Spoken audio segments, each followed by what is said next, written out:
అయితే నేను video upload చేసిన కదా, నిన్న నైట్ వచ్చి ఇట్లా నేను దుబాయ్ నుంచి వచ్చిన, ఫ్యూల్ అయిపోయింది, కార్డ్ బ్లాక్ అయింది అని సోది చెప్పింది కదా. నేను జెన్యున్ అనుకున్నాయి.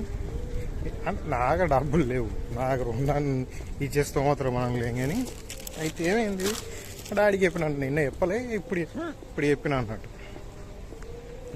డాడీ నేను ఇన్సిడెంట్ జరిగింది ఇట్లా, పోయేటప్పుడు ఇంటి రూమ్కి వెళ్ళేటప్పుడు ఏంటంటే నాకు అట్లనే బ్లాక్ కార్ వాడు కదా, పెద్ద కారు ఇది బ్లాక్ కార్, పెద్ద కారు. నాకు ఒకసారి సేమ్ అదే వాడే వచ్చిండు, కానీ నాకు హిందీలో మాట్లాడిండు. నాది నా వైఫ్ది వాలెట్ మిస్ అయింది, పైసలు లేవు ఇవి అని అన్నాడు. అది అడిగిండు. డాడీ అన్న నాకైతే క్యాష్ లేదు, ఓన్లీ ఇక్కడ బెనిఫిట్ పే, ఇక్కడ మనకు ఫోన్పే గూగుల్ పే లాగా ఇక్కడ బెనిఫిట్ పే ఉంటుంది అన్నట్టు. బెనిఫిట్ పే ఉంటే చెప్పి నేను ఇస్తాను. వాడు అనడానికి కూడా ఛాన్స్ లేదు, ఎందుకంటే వాడు వేరే కంట్రీ నుంచి వచ్చిన అన్నారు. అట్లాంటి వానికి ఇక్కడ బెనిఫిట్ పే ఎక్కడ ఉంటుంది, ఉండదు. అది లాజిక్. లేదు క్యాష్ ఇవ్వండి, క్యాష్ నా దగ్గర లేదు. నా వీడియోస్ అందరూ ఆన్లైన్ పేమెంట్ చేస్తారు, ఎవరు క్యాష్ జేబులో ఎవరు పెట్టుకోవట్లేరు, బ్యాలెట్ అనేది ఎవరి దగ్గర ఉండలేదు. అందరూ ఆన్లైన్ పేమెంట్, మొబైల్తో పేమెంట్ చేస్తారు. సో అనేసరికి వానికి ఏం చెప్పాలనో అర్థం కాదు. సో ఛాన్స్ లేదు కదా. ఇప్పుడు వాని దగ్గర ఒకవాడు ఇక్కడోడే, బట్ వీళ్ళు ఏదో రకంగా చీటింగ్ అన్నట్టు. మళ్ళీ ఏంటంటే ఇక్కడ లోకల్లో వాళ్ళు అడగరు, వాళ్ళు ఇక్కడ లోకల్లో అడిగితే చక్కగా వాళ్ళు అడగరు. వాళ్ళకి తెలుసు ఏంది అని, ఏం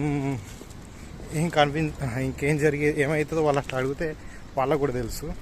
సో అందుకే వాళ్ళు తెలియకొద్దీ ఎవరైతే నార్మల్ వర్క్, లేబర్ వర్క్ చేసుకునేటోళ్ళను కొంచెం ఇట్లా ఈవినింగ్ టైంలో వాళ్ళకి తెలుసు కదా, వాళ్ళ టార్గెటెడ్ పీపుల్కి ఎవరు ఎట్లుంటారు, ఎక్కడ వాళ్ళు అని మనకు అర్థమైపోతుంది.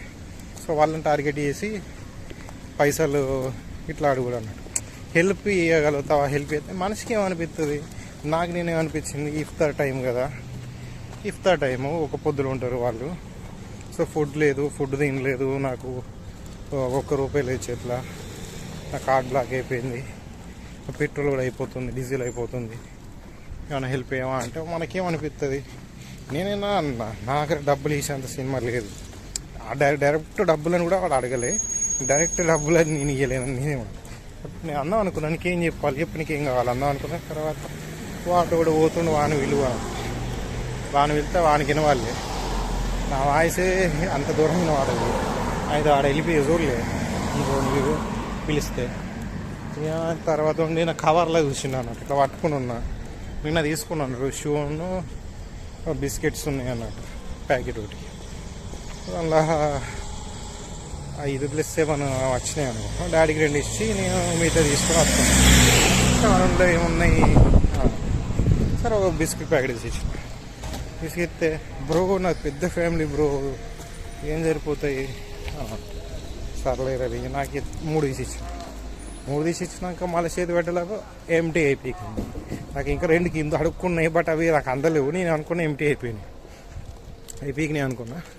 చక్కగా అన్నట్టు అక్కడ నాకు కొంచెం మనసులో ఏదో ఉన్నాయి. ఆయన తర్వాత చూసేసరికి 2 ఉన్నాయి. ఆయన ఇచ్చినా అయిపోయారా, ఏం హెల్ప్ చేయలేకపోయినా అన్న ఒక ఫీలింగ్ వచ్చింది అన్నట్టు. సో ఆడన్న మాటకి నాకు ఇక్కడేందో ఒకటి ఇచ్చిన తర్వాత ఏమన్నాడు, ఏమో పెద్ద ఫ్యామిలీ బ్రో అది ఇది అన్నాక నాకు కొంచెం ఎటో తేడా కొట్టింది. వీడేందుకు ఇట్లా అన్నాడు సడన్లా. మనం సాయం చేసినప్పుడు రిటర్న్ ఎక్స్పెక్ట్ ఎక్కువ వేయద్దు. ₹1 తీసుకుని పోవాలి. వీళ్ళు అన్నప్పుడు నాకు కొంచెం తేడా కొట్టింది. సరే తర్వాత ఇప్పుడు డాడీ చెప్పేసరికి నాకు లైట్ అయింది. ఇదే బతుకులరా, నాకు అర్థం కాదు.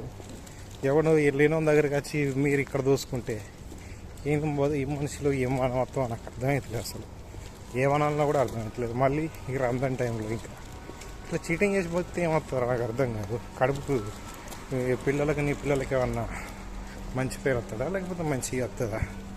అది మంచి పద్ధతి కాదు అసలు. మానుకోండి. ఇది ఒకరిని కడుపు కష్టాలు రెక్కలతో సంపాదించుకున్న పైసలు వాడు మంచి మనసుతో ఇస్తుండు అంటే అది మంచిది. మీరు ఇట్లా చీటింగ్ చేస్తే అది చాలా ఉసురు పోసుకుంటారు. చాలా అంటే చాలా పాపం తగులుతుంది చెప్తున్నా.